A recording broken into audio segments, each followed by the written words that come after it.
Capítulo 1. O segundo nascimento.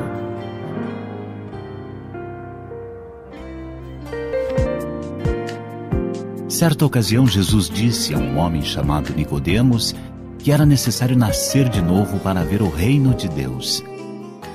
O homem, bastante confuso com aquelas palavras, perguntou a Cristo: como pode um homem nascer sendo velho? Porventura pode tornar a entrar no ventre de sua mãe e nascer?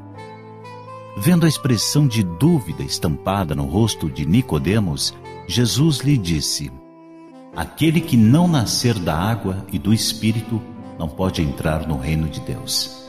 O que é nascido da carne é carne, e o que é nascido do Espírito é Espírito. Nicodemos era um respeitado e influente membro do Sinédrio. Sendo fariseu, foi instruído de acordo com a lei e teologia judaicas. O próprio Jesus o chamou de mestre de Israel. É bem provável que Nicodemos tenha ido encontrar Jesus durante a noite por temer sua reputação, e especialmente sua posição social. Um simples carpinteiro que falava sobre o reino de Deus e operava milagres no meio do povo. Jesus ensinava que para entrar no reino de Deus era necessário que uma pessoa nascesse de novo. Esse, no entanto, não era um nascimento comum. Não se tratava de um segundo nascimento biológico. Cristo se referia a um nascimento espiritual. Como os hebreus usavam termos como água e gota para descrever o nascimento natural, está explicado o porquê de Jesus ter usado uma palavra que o povo compreendia. Espírito se refere ao nascimento espiritual realizado mediante o poder de renovação e transformação do Espírito Santo. Somente o Espírito de Deus é capaz de fazer isso. Sem o novo nascimento, não existe vida, nem relacionamento com Deus. Quando uma pessoa nasce de novo, sua perspectiva muda à medida que é capaz de contemplar o reino de Deus. Através desse nascimento, somos apresentados a um novo domínio em que a vontade de Deus prevalece. Nascer de novo não significa somente ser salvo ou esperar algo que virá futuramente. É uma nova experiência, um novo estágio de vida que nos concede novas oportunidades em nossos relacionamentos com outras pessoas e não só com Deus.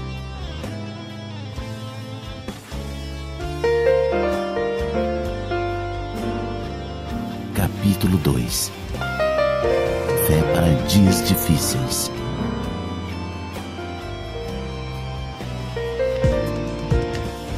Ser cristão não pressupõe uma vida repleta de alegrias e alheias tribulações. Muitas pessoas têm o errôneo entendimento de que seguir a Cristo é viver no mar de rosas. O próprio Jesus disse que enfrentaríamos problemas e que passaríamos por dificuldades ao longo de nossa caminhada por este mundo. Isso não quer dizer, no entanto, que nossa vida deva ser repleta somente de dificuldades e perseguições. Por sua imensa compaixão, Jesus nos assegurou bênçãos, alegria e paz. A Bíblia nos mostra que quando estamos no centro da vontade do Pai, as tribulações têm efeito positivo, porque nos ensinam a depender de seu precioso amor. A palavra tribulação significa sofrimento, aflição e adversidade. Também representa tormento e amargura. Em Isaías capítulo 38, versículo 17, está escrito: eis que foi para a minha paz que tive grande amargura, mas a ti agradou livrar a minha alma da cova da corrupção, porque lançaste para trás das tuas costas todos os meus pecados. Como filhos de Deus, temos paz com Ele através de Jesus Cristo. Fomos justificados, tendo livre acesso à paz e às bênçãos divinas. Porém, é muito fácil oferecermos louvor e ações de graças quando tudo está estável. Adorar na calmaria é simples. A palavra de Deus nos ensina que também devemos dar glórias nas dificuldades, sabendo que a tribulação produz paciência. A paciência nos ajuda a suportar as dores e os infortúnios com resignação. É uma atitude que expressa a nossa compreensão da vontade de Deus. Mesmo sendo uma difícil lição, devemos praticar a paciência em nosso lar, depois praticá-la na igreja local, no tratamento com nossos irmãos em Cristo e até com as pessoas que nos querem mal. O apóstolo Paulo nos orienta no seguinte sentido: alegrai-vos na esperança, sede pacientes na tribulação, perseverai na oração, comunicai com os santos nas suas necessidades, segue a hospitalidade, abençoai aos que vos perseguem, abençoai e não amaldiçoeis. Romanos, capítulo 12, versículos 12 a 14. A tribulação também produz experiência. Assim como um soldado que só adquire experiência no campo de batalha, a experiência cristã demanda tempo na presença do Senhor, adorando-o e servindo-o. Isso porque não se adquire experiência no momento da conversão. Essa experiência consiste na prática dos preceitos cristãos, na medida em que se obtém conhecimentos necessários para uma vida vitoriosa em Cristo. Há cristãos que não passam na prova de experiência porque são induzidos a pular etapas quando novos na fé. Assim, eles não adquirem o conhecimento e a maturidade espiritual imprescindíveis para encarar os problemas de frente. Ao invés disso, murmuram contra Deus e chegam até mesmo a desistir da caminhada cristã. Em virtude disso, é imprescindível a prática da paciência para aprender as lições da experiência. Siga o exemplo de Davi, que disse: esperei com paciência no Senhor, e ele se inclinou para mim e ouviu o meu clamor. Salmo 40, verso 1. Para suportar as tribulações é preciso ter fé. Certa vez, quando estava dando aula para um grupo de adolescentes, expliquei para eles que a fé em Cristo pressupõe 3 elementos essenciais: sensibilidade, esperança e perseverança. Sensibilidade. Presenciei situações de pessoas que não tiveram a sensibilidade suficiente para receber as bênçãos dos céus. Elas não estavam sensíveis à voz do Senhor. Estavam tão incrédulas que foram incapazes de sentir o mover de Deus. Ter sensibilidade é estar atento ao chamado do Pai e não criar barreiras internas para a ação sobrenatural do Senhor. Dentre outras razões, a falta de sensibilidade é também um dos impedimentos que obstam o agir de Deus na vida do cristão. Quando nosso coração não está sensível, deixamos de acreditar que o milagre existiu e damos lugar à dúvida, outro fator que impede que contemplemos o reino de Deus nesta terra. Abra seu coração e se permita depositar plenamente sua confiança no Senhor. Esperança. O apóstolo Paulo escreveu: e não somente isto, mas também nos gloriamos nas tribulações, sabendo que a tribulação produz a paciência, e a paciência a experiência, e a experiência a esperança. E a esperança não traz confusão, porquanto o amor de Deus está derramado em nossos corações pelo Espírito Santo que nos foi dado. Romanos, capítulo 5, versículos 3 a 5. Esperança é a atitude de aguardar algo que se deseja e não simplesmente desistir no meio da jornada. O cristão deve esperar confiando que Deus cumprirá todas as promessas que fez. Nos momentos de angústia, não podemos perder a esperança. É um componente essencial da fé. Sem esperança, não há fé. Jó foi um exemplo de como um servo de Deus pode ser vitorioso nas tribulações. O patriarca perdeu seus filhos e toda a sua riqueza em um só dia. Mesmo diante da adversidade, lançou-se em terra e adorou ao Senhor. Então Jó se levantou e rasgou seu manto, e rapou a sua cabeça, e se lançou em terra e adorou. Jó, capítulo 1, versículo 20. O relacionamento com Deus não é mera teoria, mas realidade para aqueles que o buscam e esperam o cumprimento de suas promessas. Nosso Pai Celestial nunca falha e está sempre pronto para conceder o desejo do nosso coração, mediante sua perfeita vontade. Perseverança. As lutas e tribulações fazem parte da vida cristã do mesmo modo que as bênçãos divinas. Jesus disse que no mundo, ou seja, em nossa vida secular, teremos aflições, mas que devemos ter perseverança, pois Ele venceu o mundo. As tribulações servem como aperfeiçoamento do caráter cristão. Durante os Jogos Olímpicos, vemos diversos atletas de diferentes países competindo por uma medalha de ouro. Alguns desses atletas recebem altíssimos patrocínios e gozam de uma vida financeiramente estável. Porém, muitos que ali estão não possuem sequer condições para se manterem em seu próprio país de origem. Esses últimos, entretanto, são os que recebem mais atenção da mídia quando conquistam uma medalha. O motivo? Perseverança.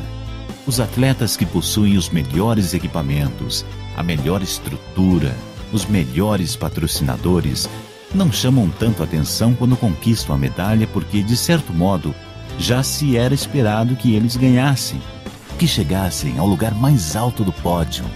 Os verdadeiros heróis são aqueles que conseguem ultrapassar as barreiras do preconceito, do racismo, da quase miserabilidade e conquistam a medalha de ouro. Os heróis não vivem em casas luxuosas e gozam de uma vida de fartura. Os heróis, de verdade, vencem inimigos mais poderosos do que seus oponentes. Do mesmo modo acontece na grande maratona cristã que perfazemos a cada dia. É preciso perseverança para vencer os obstáculos da vida e alcançar o grande prêmio, a coroa da vitória em Cristo.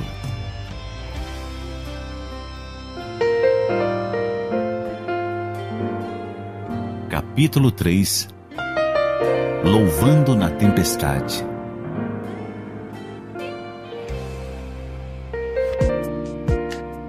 Sempre fui apaixonado por barcos. Já tive a oportunidade de fazer algumas viagens.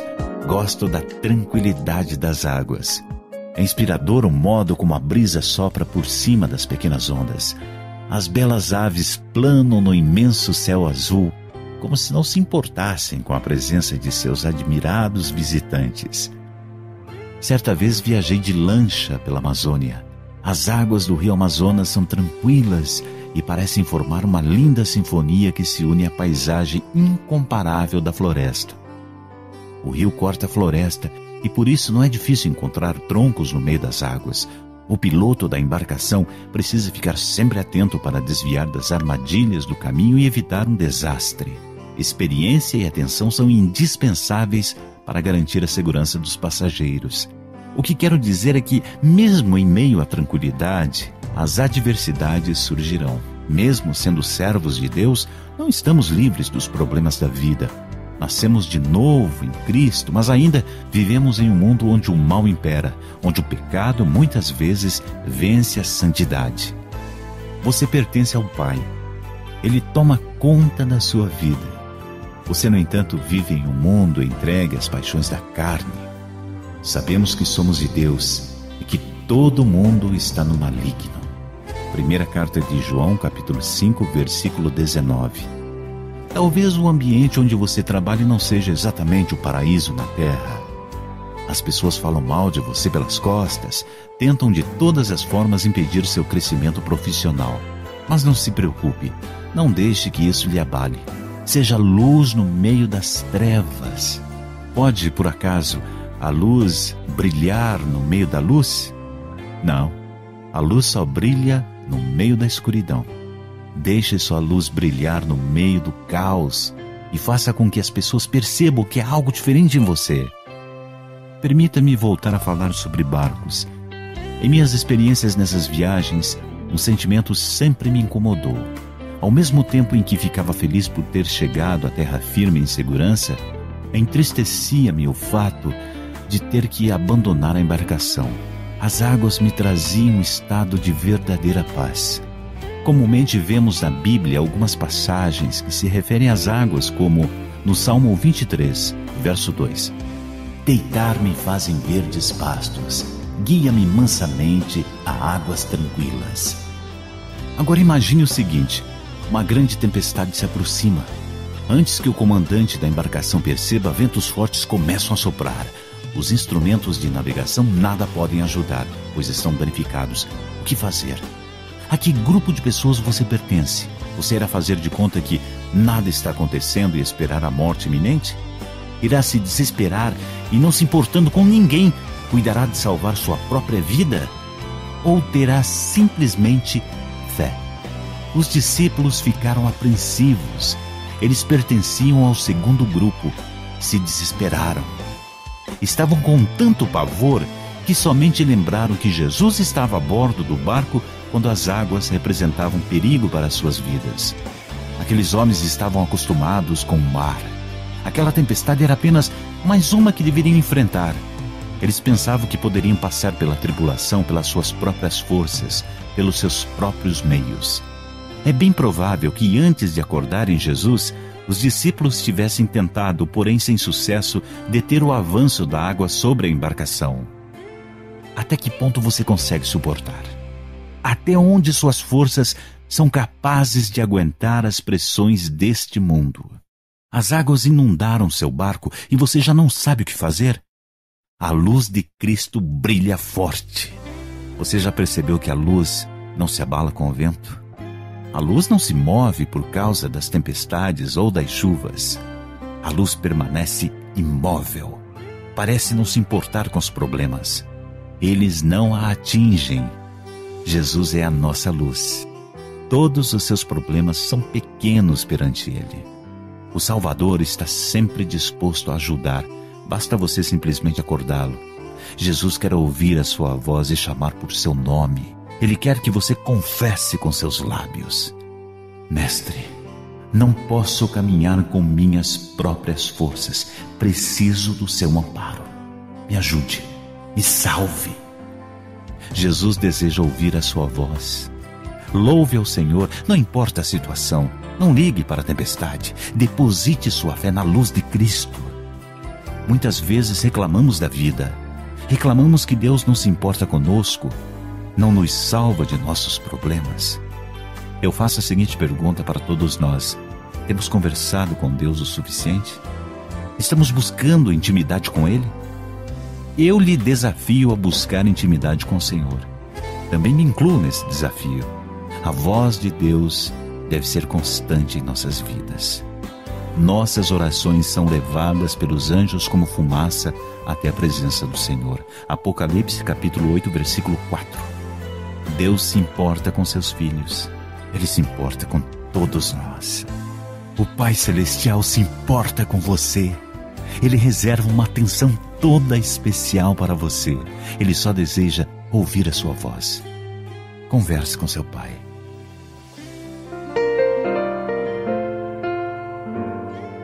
Capítulo 4. Aprendendo a perdoar.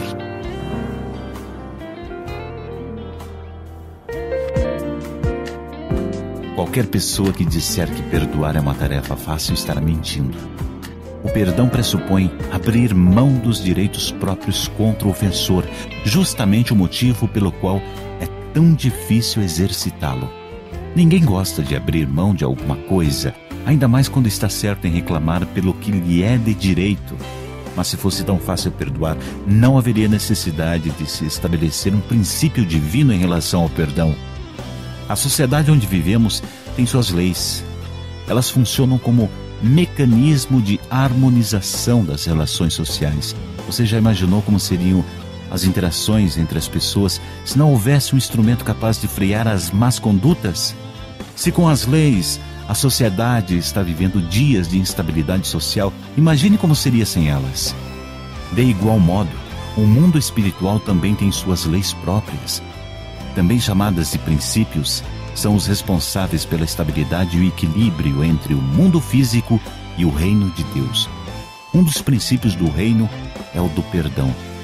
Jesus disse: se perdoardes aos homens as suas ofensas, também vosso Pai Celestial vos perdoará a vós. Se, porém, não perdoardes aos homens as suas ofensas, também vosso Pai vos não perdoará as vossas ofensas. Mateus capítulo 6, versículos 14 e 15. Perceba que há uma relação de íntima dependência entre as nossas atitudes e a atitude de Deus.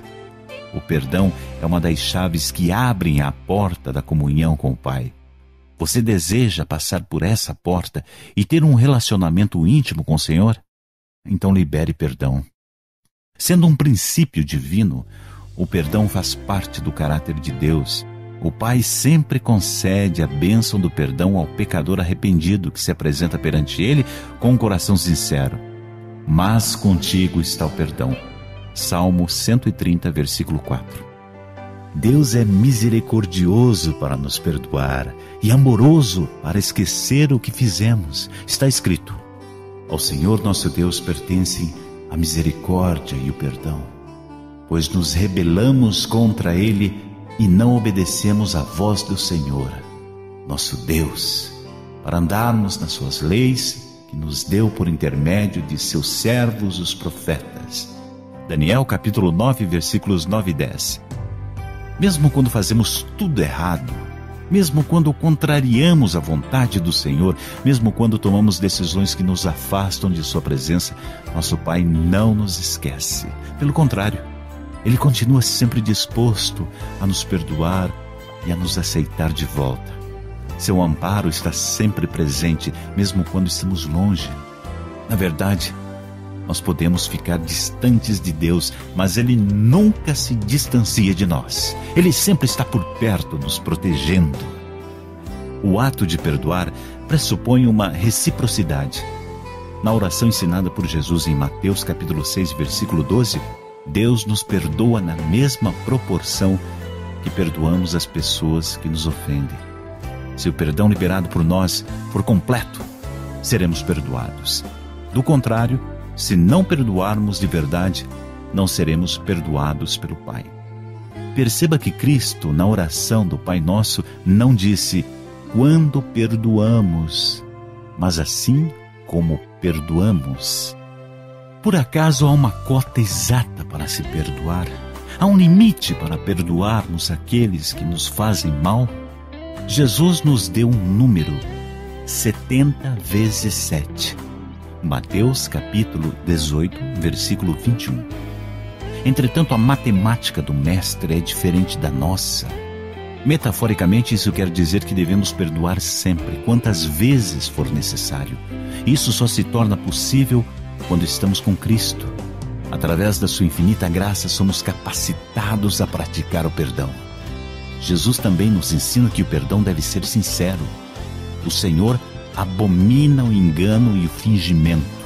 O cristão deve perdoar na certeza de que seus direitos contra o ofensor são transferidos para Deus. Devemos sempre entregar nas mãos do Pai tudo o que nos aflige. Algumas pessoas oram durante anos, sem contudo alcançarem êxito ou mesmo resposta dos céus. Por que isso acontece? A falta de perdão representa o impedimento para que as bênçãos do Senhor fluam. É uma lei do reino de Deus. Contra essas leis, não podemos fazer nada, tão somente obedecer. Jesus disse: quando estiverdes orando, perdoai. Se tendes alguma coisa contra alguém, para que vosso Pai, que está nos céus, vos perdoe as vossas ofensas. Mas se vós não perdoardes, também vosso Pai, que estais nos céus, vos não perdoará as vossas ofensas. Marcos capítulo 11, versículos 25 e 26. Perdoar facilmente é um sinal de que estamos em comunhão com o Pai. É preciso liberar perdão para usufruir da presença real e plena de Cristo em nossas vidas. Não guarde mágoas, rancores e ressentimentos em seu coração. Dê lugar a bons sentimentos. Já ouvi muitas pessoas dizendo: eu perdoo, mas não esqueço. Ele lá e eu aqui. Quem perdoa deve realmente esquecer o que houve e não trazer à memória a ofensa recebida a cada nova oportunidade. Quem age dessa maneira demonstra não ter capacidade de perdoar e, portanto, não merece ser perdoado por Deus. Se quisermos que o Senhor nos perdoe, precisamos apagar de nossas mentes a ofensa recebida. Assim como Deus esquece nossos erros, nós também devemos perdoar e de modo sincero, esquecer. Quando ficamos livres da mágoa e da tristeza, damos lugar para Deus agir em nossas vidas. Ao liberarmos perdão, somos contemplados com toda sorte de bênçãos dos céus, como cura espiritual, libertação e fervor. Não se esqueça de que alcançamos a salvação por intermédio do perdão divino. Deus lançou fora toda lembrança de nossos erros e nos restaurou, nos deu uma nova vida. Pense nisso na hora de perdoar quem lhe ofendeu. Mesmo cometendo muitos erros, o Senhor perdoou você. Você é capaz de fazer o mesmo?